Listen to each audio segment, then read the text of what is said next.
click, edit with plugin, Silver Efex Pro. This is pretty much my favorite software package.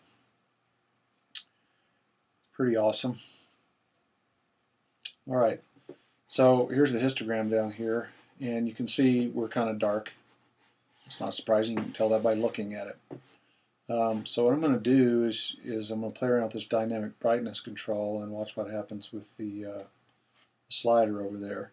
So I'm definitely going to be able to get the levels up where I want them. I'm going to set that back. I pretty much always tone my images, and I've got this preset over here called Light Duotone. And all that does is apply a duotone with cooler darks and warmer lights in it. And I always do that first because the preset will overlay any changes you make. So you really need to go ahead and do that first if you have a preset, then do your other changes. So I'm going to bump the brightness up a little here. And I'm also going to check for my highlights and blacks. And let me show you how this works. I'm hovering over 3, so that is like level 3 on the, oh gosh, what is the term I'm looking for? I'm doing a big Rick Perry here. On basically the zone, these are the zones, and there's the tooltip right there telling me what it is. Anyway, and I usually kind of watch my lightest and darkest zone and try to get a little bit of each in a picture, but it's always driven by the content. So in Silver Efex, if you click these guys, they'll stay on and they'll stay sensitive. As if, for example, if I click on 4, that's going to stay on. That doesn't do me much good because I'm not interested in zone 4, so I'll click it again. And you'll notice I actually don't have any ultra brights and ultra darks. I think this, this needs a little more contrast for one thing. And that stretches things out a little bit. We still don't have any harsh darks. And I don't mean harsh, I just mean darks that are getting into zone 0. So one thing I can play around with here is the shadows. And you notice if I reduce the brightness in the shadows, we start seeing the zone 0 marks pop up there. And I'm not looking for zone 0, but I do want this image to be fairly contrasty. So there we go. And if I wanted to get my highlights to where I actually had a true zone 9 highlight, I can bump that up. I'm not going to go crazy with that. We'll call this good enough. And now I'm going to hide Silver Efex's zone overlays and just have a look at the image. Now I can compare that to what I started with. Okay, that's looking pretty good. I think I'm just going to add just a bit of regular old brightness to this.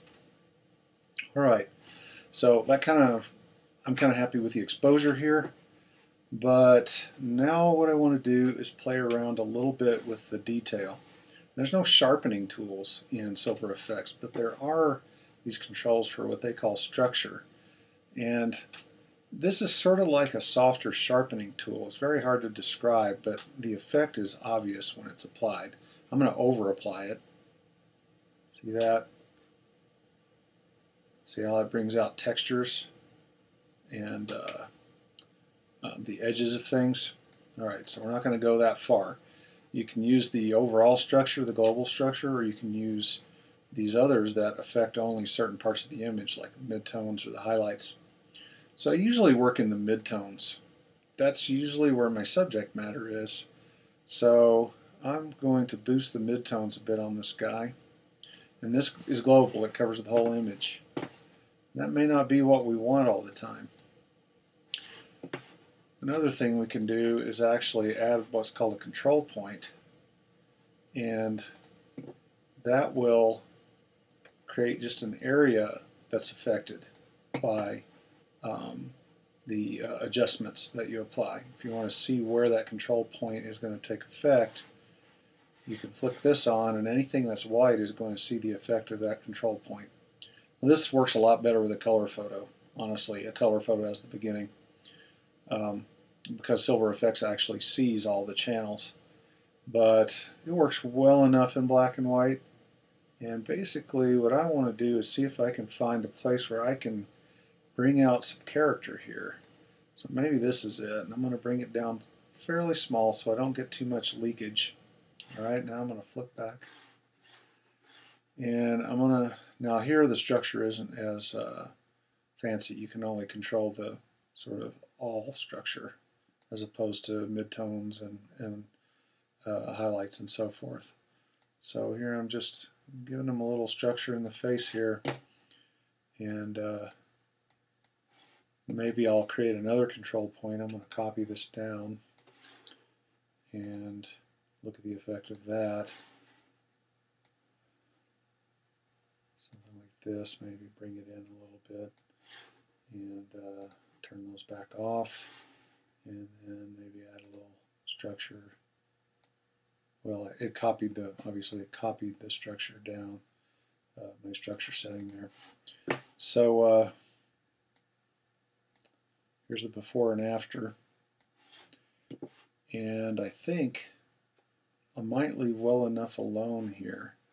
I mean, I think I'm about done with what I wanted to get done. I'm going to look around a little bit more. I could toy with bringing up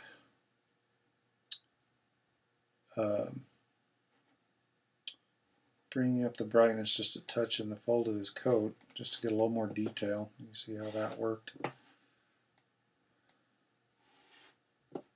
Alright, so I'm going to call this good. Click Save, and this will go into Aperture as a new version. There it is, and what I'm going to do is create a stack from these two, which kind of glues them together. And now you can see the before and the after. Before and after. And this is pretty much my characteristic look. I'm not super happy with this photo. I wish I had a slightly shallower depth of field. I was shooting with a 50mm on a Hasselblad, which is about a 28mm on a 35mm camera. So, and it was very bright. So I couldn't really open the lens up as much as I wanted, and even when a 28mm lens or a 50 on a Hasselblad is wide open, you don't get really shallow depth of field. But it's not bad. Now I did forget one thing. My scan is flipped, so I need to fix that. And let's do that right now. That's his actual orientation the day I shot. So that is how that's my workflow, I guess, for scanning negatives and black and white negatives anyway. I don't really scan color, and I hope it was kind of helpful for you. And thanks for watching. Talk to you later.